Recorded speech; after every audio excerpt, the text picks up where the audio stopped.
Biblioteka e qytetit në Gjakov, Ibrahim Rogova, pas sukseseve përballet edhe me sfida të ndryshme. Drejtori i kësaj biblioteke, Angel Berisha, tha se interesimi i lexuesve vazhdon të jetë në nivel të kënaqshëm, edhe pse vret rënje krahasuar me vitet e kaluara. Biblioteka është e hapur gjithmonë, është në dispozicion të lexuesve gjitha kategorive, interesimi vazhdon të jetë i shtuar, ka një ramje në proporcion me vitet e kaluara, por sidoqoftë kemi prap lexues, të cilët të paktën ata të cilët janë të anëtarësuar e shfrytëzojnë më të madhe biblioteken. Tani ka filluar viti shkollor ku shfrytëzojnë edhe sallën për të bërë punime, për të ndruar lektyrat shkollore. Përveç sukseseve, një nga sfidat me të cilët përballet kjo bibliotekë është fakti se disa nxënës nuk i kthejnë librat që ju huazojnë në kohën e caktuar.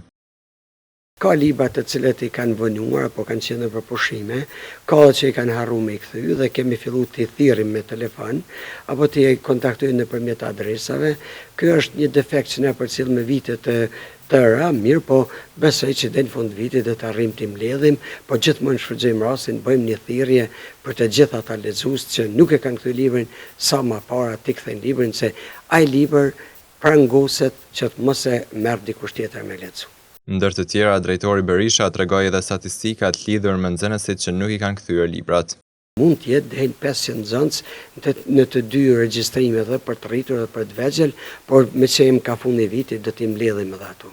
Pa marrë parasysh sfidat për kthimin e librave, stafi i bibliotekës vazhdon të jetë i angazhuar dhe të sigurojë që ky institucion të shërbejë komunitetit në mënyrën më të mirë të mundshme.